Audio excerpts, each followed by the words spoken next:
আমি তো ভালোবাসি তোকে পর্ব ৫৫। লেখিকা সালমা চৌধুরী। আমি আছি আপনাদের সাথে নৌসিন পারভিন।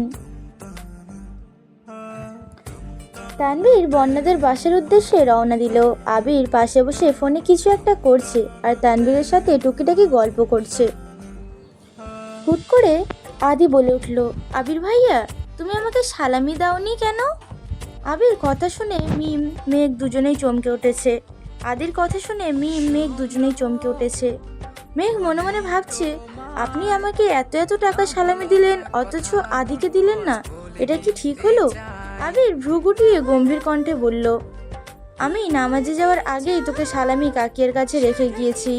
কাকিয়া ব্যস্ত, তাই হয়তো মনে নেই, বাসায় গেলে পেয়ে যাবি। তাছাড়া গতকাল তোদের রুমের ড্রেসও রেখে আসছি, দেখিসনি? মিম তড়িৎ বেগে বলল, হ্যাঁ দেখেছি, ড্রেসটা খুব সুন্দর হয়েছে, রাতে পরবো। আদিও বলে উঠল, শার্টটা রাতেই দেখেছি, থ্যাংক ইউ ভাইয়া। তানভীর ঠাট্টার স্বরে বলল, আদি তোর সালামি কত হলো?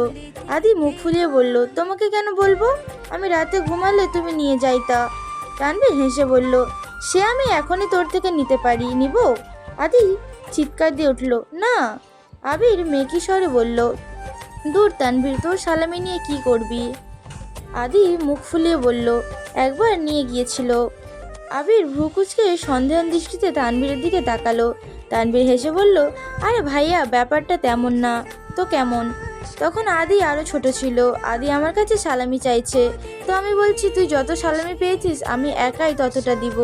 আদি যেন তার সালামি আমাকে দেখায়। তারপর আদি বের করে দিল সব। তখন মজা করে আমি একবার বলেছিলাম, এখন যদি তোর সালামি আমি নিয়ে যাই তাহলে কেমন হবে? বলছি না মরেও। আদি কাঁদতে কাঁদতে ফ্লোরে গড়া কি মরে বলছি না মরেছি।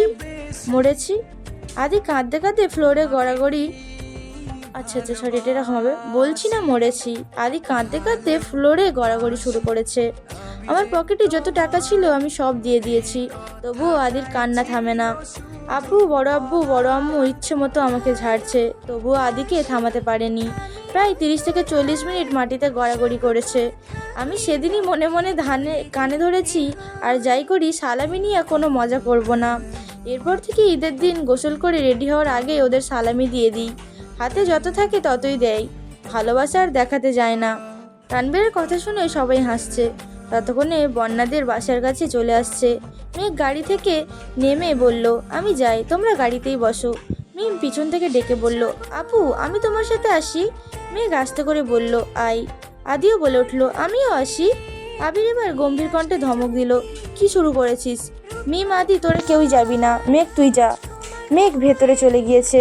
মিম আর আদি গাড়িতেই বসে আছে। বন্যাদের বাসায় কলিং বেল চাপতেই বন্যার ছোট ভাই এসে দরজা খুলে দিল। মেঘকে দেখেই উত্তেজিত কণ্ঠে বলল, ঈদ মুবারক আপু, সালামি দিবা না? মেঘ হাসি মুখে একটা 500 টাকার নোট বের করে দিল। আবিরের দেয়া বান্ডিল যেভাবে দিয়েছিল মেঘ সেটা সেভাবেই গুছিয়ে রেখে দিয়েছে। হাতে যা কিছু টাকা ছিল সেখান থেকে মিম আর আদিকে সালামি দিয়েছে। মেঘ বন্যার আব্বু আম্মুকে সালাম করে দ্রুত বন্যার রুমে চলে গেল। বন্যা একা একা সেলফি তুলছে। পরনের বন্যার আব্বুর দেওয়া একটা 3 পিস। বিছানার উপর তানভীরের দেওয়া দামি ড্রেসটা পরে আছে। বন্যা মেঘকে দেখে এগিয়ে এসে বলল, ঈদ মোবারক বেবি, তুই আমাদের বাসায় একা আসছিস? মেঘ মুখ বেঁকিয়ে গম্ভীর কণ্ঠে বলল, ঈদ মোবারক। ঈদের দিন আমাকে একা বের হতে দিবে তোর মনে হয়?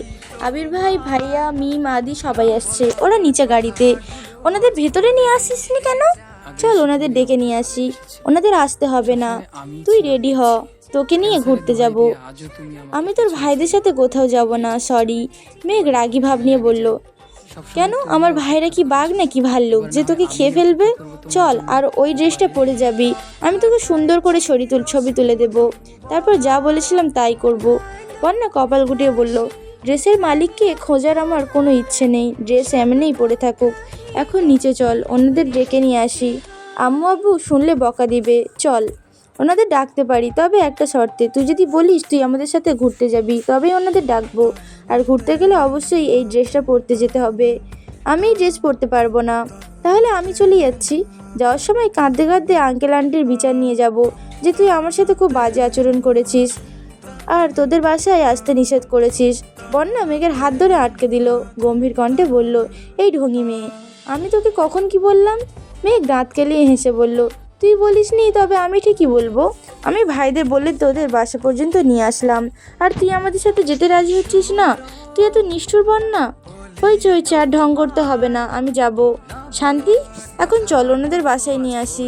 মেঘ হাসি মুখে বলল, তোকে যেতে হবে না, তুই এই ড্রেসটা পরতে তাড়াতাড়ি রেডি হ, আমি নিয়ে আসছি ওনাদের।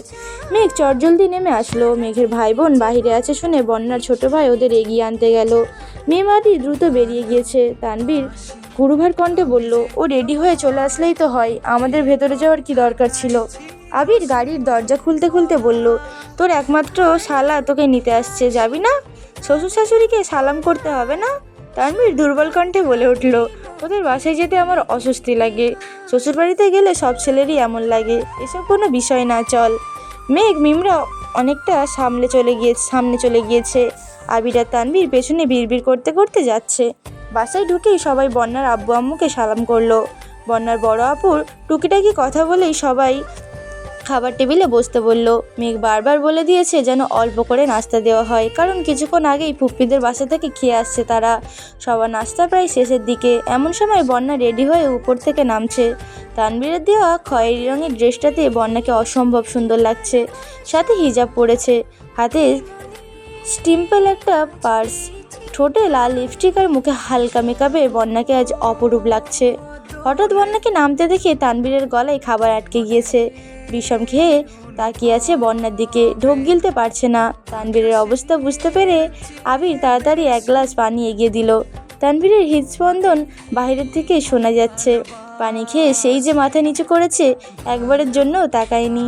বন্যা নিচে এসে সবার উদ্দেশ্যে ঈদ মোবারক বলল। মিম, মেঘ, আদি একসঙ্গে ঈদ মোবারক বলল। তানভীর কোনো রকমে প্লেটের নাস্তা শেষ করে উঠে পড়েছে। এর মধ্যে সবার খাওয়া প্রায় শেষ। বন্যার আব্বু আম্মুর থেকে বিদায় নিয়ে সবাই বেরিয়ে পড়েছে। আসার সময় ওনারা সবাইকে সালামি দিয়ে দিয়েছে। আবির ইশারা দিতেই তানভীর বন্যার ছোট ভাইকে সালামি দিতে গেল, কিন্তু সে কিছুতেই নিবে না। মেঘের সাথে সে যতটা ফ্রি, তানভীরের সাথে তেমন না, তাই সে নিতে চাচ্ছে না। তানভীর জোরাজোরি করেই সালামি দিয়ে আসছে। তানভীর বেরিয়ে এসে বন্যার দিকে এক পলক তাকালো, সহসা দু চোখ আটকে গিয়েছে। নিজে পছন্দ করে কেনা ড্রেস যখন প্রিয়জন পরে, তখন মনে অন্যরকম প্রশান্তি কাজ করে। তানভীর মুগ্ধ নয়নে বন্যার দিকে তাকিয়ে আছে। বুকের ভেতরে ভূমিকম্প, কোনো মতেই সালাম দিতে পারছে না। আবির এগিয়ে এসে বলল, চাবিটা দে, গাড়ি আমি চালাচ্ছি। তানবীরের বুক থেকে সানগ্লাসটা খুলে তানবীরের চোখে দিয়ে বলল, সাবধান, সে কিন্তু তোর বোনের থেকেও বেশি চতুর, মান সম্মান ডুবাইস না, হিরো হতে এসে ভিলেন হয়ে যাইস না। আবিরের গাড়িতে বসে একবার পিছনে দেখে নিল। তানবীর পাশের সিটে গিয়ে বসেছে, তার দৃষ্টি কোথায় কে জানে। আবির অতি সতর্কতায় সহিত গাড়ি চালাচ্ছে। পেছনে মিম, মেঘ আর বন্যা নিজেদের মধ্যে গল্প করতে ব্যস্ত। মাঝে মাঝে আদিও তাতে সঙ্গ দিচ্ছে। সবাই ঘন্টা দিয়ে ঘোরাঘুরি করেছে। এই ফাঁকে মেঘ বন্যাকেও বেশ কিছু ছবি তুলে দিয়েছে। ঘোরাঘুরি শেষে বন্যাদের বাসায় যাওয়ার সময় মেঘ বন্যার ছবি দেখে একটা ছবি সিলেক্ট করে দিল ফেসবুকে পোস্ট করার জন্য। বন্যার মেঘ আস্তে ধীরে কথা বললেও আবির সে কথা শুনে ফেলেছে।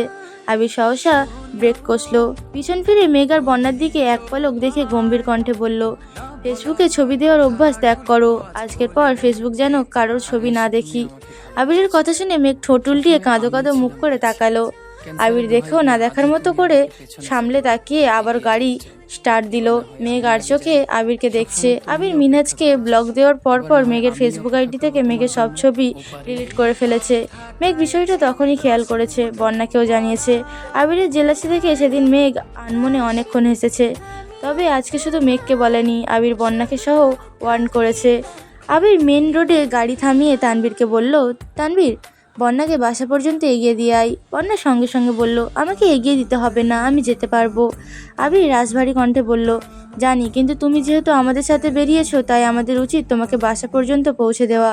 তানবীর, যা। বন্যার কথা বাড়ালো না, সবার থেকে বিদায় নিয়ে নেমে গেল। গলির রাস্তায় তানবীর আর বন্যা হাঁটছে। তানবীর শান্ত স্বরে বলল, ঈদ মোবারক, ঈদ মোবারক। কারোর মুখে কোনো কথা নেই। বাসার কাছাকাছি আসতেই তানবীর পকেট থেকে টাকা বের করে বন্যার দিকে এগিয়ে বলল, এটা তোমার সালামি নাও। আমার সালামি লাগবে না ভাইয়া। ভাইয়া ডাক শুনেই তানবীর কপাল গুটিয়ে সূক্ষ্ম নেত্রে তাকিয়ে শক্ত কণ্ঠে বলল, ভাইয়া ডাকছ আর সালামি নিবে না? মেঘ মিমো আমায় এত সুন্দর করে ডাকে না। তানবীর বিড়বিড় করে বিরক্তি ভরা কণ্ঠে কথা বলায় বন্যা থতমত খেলো। কিছু বলার আগেই তানভীর আবার জিজ্ঞেস করলো, নিবে কি নিবে না? বন্যা চুপচাপ সালামি নিয়ে তানভীরের দিকে তাকিয়ে মৃদুস্বরে বলল, সালামে নিয়ে সালাম করতে হয়, আপনাকে সালাম করি। বন্যা একটু নিচু হতেই তানভীর এক লাফে কয়েক হাত পিছিয়ে গেল। তৎক্ষণাৎ রাগী স্বরে বলল, একদম না। তানভীরের এমন কাণ্ডে বন্যা ভ্যাবাচেকা খেলো। খানিক বাদে বন্যা হাসতে হাসতে এক পা এগোতেই তানভীর গাড়ির দিকে ছুটল। বন্যা দাঁড়িয়ে থেকে একা একাই কিছুক্ষণ হাসলো, তারপর বাসার দিকে চলে গেছে। তানভীরকে দৌড়াতে আসতে দেখে আবির গম্ভীর কণ্ঠে জিজ্ঞেস করলো, কি হয়েছে তোর? কিছু না, বাসা পর্যন্ত দিয়ে আসছিস? না। আবির মেঘের দিকে তাকিয়ে বলল, কল দিয়ে জিজ্ঞেস কর বাসায় পৌঁছেছে কি না। মেঘ বন্যাকে কল দিতেই বন্যা সালামি আর সালামের ঘটনা বলল। মেঘ হাসতে হাসতে ফোন কেটে দিয়েছে। তানভীরের স্বভাবই এমন, সালামি দেওয়া দায়িত্ব, তাই সকালবেলায় ছোটদের সালামি দিয়ে দেয়। তবে কেউ তাকে সালাম করতে আসলেই সে ছুটে পালায়। আগে প্রায় সময়ই মেঘ সালাম করার জন্য তানভীরের পিছু পিছু সারা বাড়ি ছুটতো, কিন্তু এখন আর তা করে না। বন্যা জানতো না, কিন্তু তানভীরের এক্সপ্রেশন দেখে সে নাও হেসে থাকতে পারেনি। মেঘ কল কেটে হাসতে হাসতে বলল, বাসায় পৌঁছেছে। হাসছিস কেন? এমনি। তানভীর মনে মনে বিড়বিড় করে বলল, এই কথাটাও বনুকে বলে দিতে হয়? আবারও আওড়ালো, বোনের বান্ধবীকে পটানোর আগে বোনকেই পটাতে হবে। আবির তানভীরের দিকে তাকালো। কিছু একটা কাহিনী করেছে সেটা ঠিকই বুঝছে আবির, তবে কি করেছে সেটা বুঝতে পারছে না। সেসবে তেমন পাত্তা না দিয়ে বাসায় আসছে। ফ্রেশ হয়ে সবার সাথে খেতে বসেছে। প্লেট যতই ভরা থাকুক, যতই ঘোরাঘুরি করে আসুক না কেন, ঈদের দিন দুপুরে সবাই একসঙ্গে বসে খেতে হবে, এটাই এই বাড়ির নিয়ম। আলী আহমেদ খানরা আবিরদের জন্যই অপেক্ষা করছিল। আবিরে আসতেই খাওয়া দাওয়ার পর্ব শুরু হলো। অন্যান্য দিন বাড়ির বউরা বসলেও ঈদের দিন অন্ততপক্ষে সবার সাথে বসতে হয়। না বসলেও ঈদের দিন অন্ততপক্ষে সবার সাথে বসতে হয়। খাওয়া শেষে সবাই সবার মতো রেস্ট নিতে চলে গিয়েছে। আজ রাতে ফুপিদের খান বাড়িতে দাওয়াত দেওয়া হয়েছে। বিকেলের পর থেকেই সেই আয়োজনে ব্যস্ত সবাই। আলী আহমেদ খান আর মোজাম্মেল খান সোফায় বসে আছেন। ইকবাল খান বন্ধুদের সাথে দেখা করতে চলে গিয়েছেন। আবির তানভীর দুজনেই বাড়িতে। ঈদের দিন তানভীর সচরাচর বন্ধুদের সাথে দেখা করে না। মেঘ বিকেলের দিকে মোজাম্মেল খানের দেওয়া ড্রেসটা পরেছে, গাঢ় সবুজ রঙের গর্জিয়াস ড্রেস। চুলে একটা স্টোনের মুকুট পরেছে, পেছন দিকে চুলগুলো ছাড়া, একদম রানীর মতো লাগছে। আত্মীয় স্বজন বেড়াতে আসলে মেঘ মিম যথাসাধ্য কাজ করলেও আজ তারা কিছুই করছে না। বিশেষ করে মেঘ ডাইনিং থেকে একটা চেয়ার নিয়ে ড্রয়িং রুমের মাঝখানে রেখে পায়ের উপর পা তুলে বসে আছে।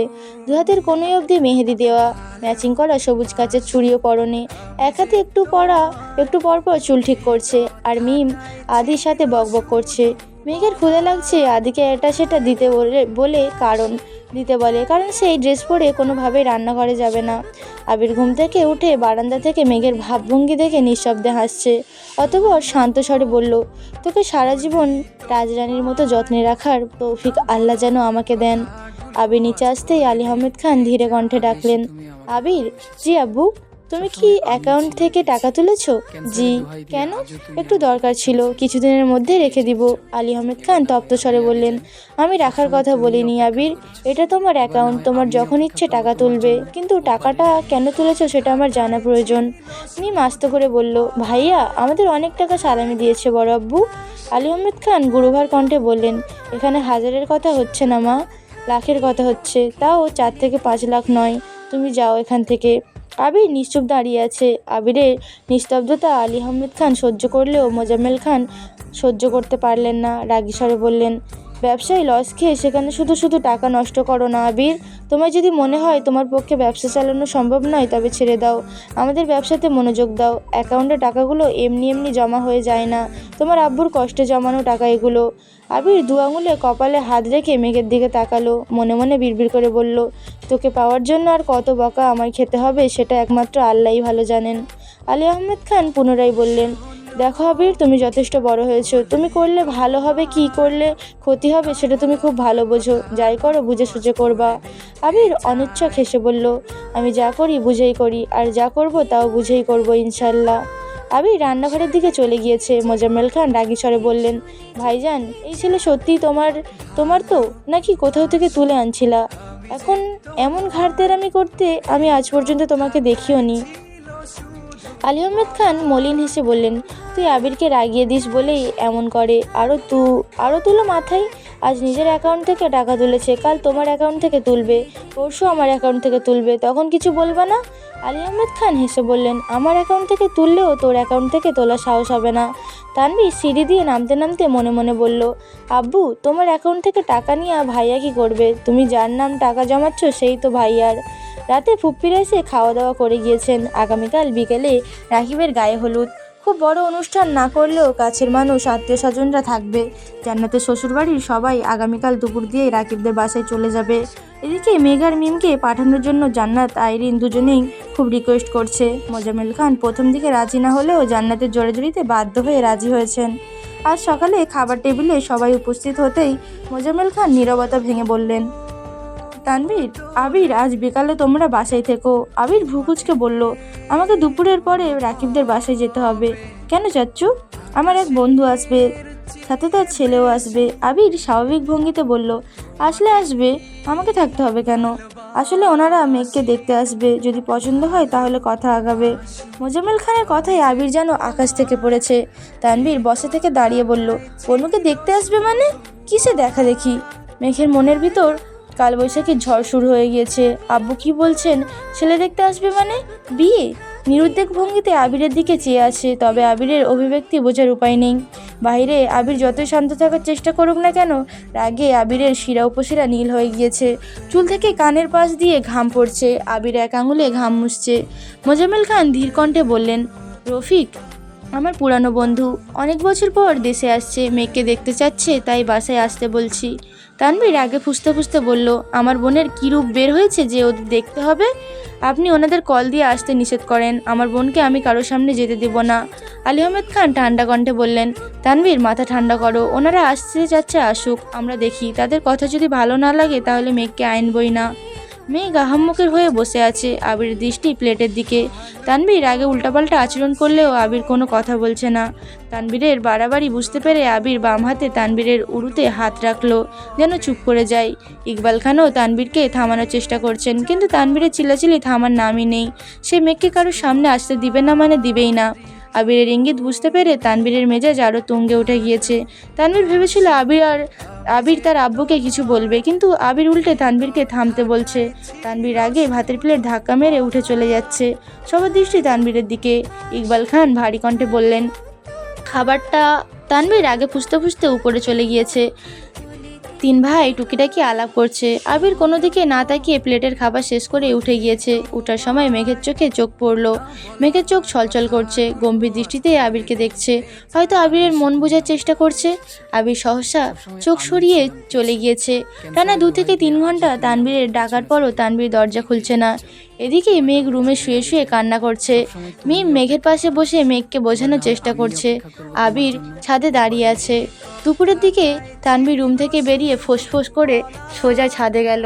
তানভীরকে দেখেই আবির নিঃশব্দে হেসে এগিয়ে আসলো। আবিরের হাসি দেখে তানভীর আগে কটকট করে বলল, তুমি আমার বোনকে বিয়ে করবে না? করবে নাকি করবে না? আবির তানভীরকে আলতোভাবে জড়িয়ে ধরে পিঠে আস্তে করে চাপড় মেরে বলল, এত মাথা গরম করলে কিভাবে হবে ভাই? তুই তো জানিস তোর বোনকে ছাড়া আমি চোখে ঝাপসা দেখি। আব্বু এসব কিছু কি শুরু করেছে? তুমি কিছু বলনি কেন? তোর বাপের চোখে আমি বহু বছরের জেলখাটা আসামি। আমি যাই বলে যাব উনি তার উল্টোই উইনিং বুঝবে। তার থেকে চুপ থাকাই শ্রেয়। তার মানে বিকেলে তারা বনুকে দেখতে আসবে? আবির ঠোঁট বেঁকিয়ে হেসে বলল, বাসায় কে আসলো কে গেল তাতে আমার মাথা ব্যথা নেই, তবে আমার সম্পত্তির দিকে নজর দিয়ে গেলে আগে আমার সাথে তাকে বসতে হবে। তানভীর ভুকুচকে তাকিয়ে আছে। আবির পকেট থেকে ফোন বের করে তানভীরকে একটা ছবি দেখালো। তানভীর ছবি দেখে মুচকি হেসে বলল, সাব্বাস, তুমি আমার বোনের যোগ্য পাত্র। আবির মেকি স্বরে বলল, তোর বোনকে বলিস যেন সাজুগুজু করে থাকে। কার জন্য? আমার জন্য। তানভীর ভুকুচকে বলল, ঠিক আছে বলবো। এখন ফ্রেশ হয়ে তাড়াতাড়ি নিচে আসো, নাটক দেখতে হবে। তুই যা, আমি আসছি। আবির আর তানভীর আজ সারাদিন বাসায়। তানভীর সোফায় বসে ফোনে গেম খেলছে। মেঘকে তানভীর সাজার জন্য বলেছে। মেঘ সাজা তো দূরে, চুল এলোমেলো করে পাগলের মতো রুমে শুয়ে আছে। আবিরের উপর রাগে মেঘের গা জ্বলছে। কিছুক্ষণের মধ্যে আবিরও নিচে আসলো। দুই ভাই পাঞ্জাবি পরে একেবারে পরিপাটি হয়ে বসেছে। তানভীরের দেখা দেখি আবিরও ফোনে গেম খেলার মনোযোগ দিল। মোজাম্মেল খান রুম থেকে বের হতেই তানভীর জিজ্ঞেস করলো, আপনার মেহমান কখন আসবে? আমরা কতক্ষণ যাবত অপেক্ষা করছি।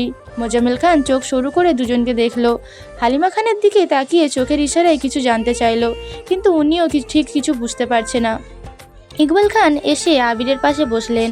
এর মধ্যে আলী আহমেদ খান রেডি হয়ে রুমে এসে বেরিয়ে জিজ্ঞেস করলেন, ওনারা এখনও আসলো না? সবাই টেনশন করছে। এদিকে আবির তানভীরের মনোযোগ ফোনে। মালিয়া খান আবিরদের কাছে এগিয়ে এসে রাগী স্বরে বললেন, কোথায় এগিয়ে গিয়ে তাদের নিয়ে আসবি, তা না করে তোরা ঘরে বসে খেলছিস। আবির উদাসীন কণ্ঠে জিজ্ঞেস করলো, আমরা ওনাদের ঠিক কোথায় গিয়ে অপেক্ষা করবো আম্মু? মোজাম্মেল খান রাশভারী কণ্ঠে বললেন, যেতে হবে না কোথাও, আমি আগে কল দিয়ে দেখি। তানভীর ভাব নিয়ে বলল, ঠিক আছে। মোজাম্মেল খান পরপর 3বার কল দেওয়ার পর রিসিভ হলো। মোজাম্মেল খান মিষ্টি করে হেসে জিজ্ঞেস করলেন, তোমরা কখন আসবে? আমরা তোমাদের জন্য অপেক্ষা করছি। আমরা আজ আসতে পারবো না বন্ধু, জরুরি কাজে আটকে গেছি। কবে আসবা তাহলে? বলতে পারছি না, খুব শীঘ্রই আমেরিকা ফিরতে হবে আমাদের। তোমাদের সাথে পরে কথা হবে, আল্লাহ হাফেজ। কল কাটতেই তানভীর আবিরের দিকে তাকিয়ে মৃদু হাসলো। আবিরের অষ্টদয় কিছুটা প্রশস্ত হলো। সহসা আবির স্বাভাবিক ভঙ্গিতে জিজ্ঞেস করলো, ওনাদের আনতে কোথায় যেতে হবে? মোজাম্মেল খান সন্দেহ দৃষ্টিতে আবির আর তানভীরের দিকে তাকিয়ে আছে।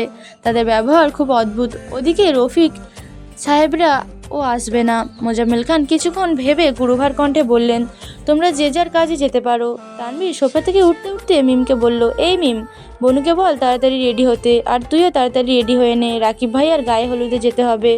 আলী আহমেদ খান আস্তে করে বললেন, রাতে থাকার দরকার নেই, প্রোগ্রাম শেষ হলে বাসায় চলে এসো। আচ্ছা। আবির কিছুক্ষণ আগে বেরিয়েছে, প্রয়োজনীয় কিছু জিনিস নিয়ে কিনে রাস্তার অপেক্ষা করছিল। তানভীর রাস্তা থেকে আবিরকে নিয়ে গিয়েছে। পেছনে মিম আর মেঘ বসা। মেঘ চোখ বন্ধ করে বসে আছে।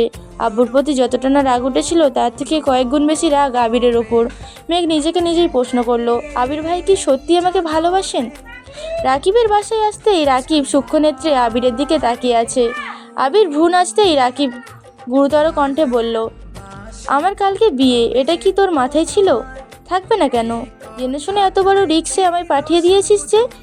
আমার কখনো কোনো কাজে ভয় লাগেনি, অথচ আজ ভয় লাগছে। রিয়াটার কথা খুব মনে পড়ছিল। আমার কিছু হলে মেয়েটা বিয়ে ছাড়াই বিধবা হয়ে যেত। আবির মুচকি হেসে বলল, এত সহজে তোর কিছু হতে দিব না আমি, চিন্তা করিস না, আগে চাচ্ছি হবি তারপর। এমন সময় মেঘ আসছে। মেঘকে দেখে রাকিব আবিরকে প্রশ্ন করলো, তারপর কি? মরে যাইস? বাহ আবির বাহ, দেখেছো মেঘ, তোমার আবির ভাই আমাকে মরে যেতে বলছে। মেঘ রাশভারী কণ্ঠে বলল, উনি তো চান আমরা সবাই মরে যাই, তাহলে উনি মুক্তি পেয়ে যাবেন।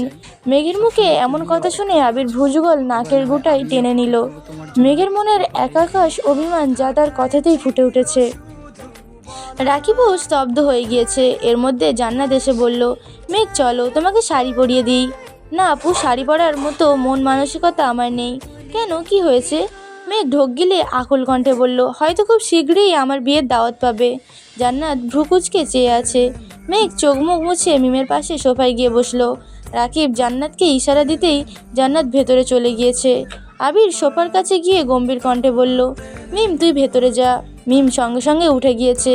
আবির মেঘের পাশে বসে মোলায়েম কণ্ঠে বলল, কি হয়েছে তোর?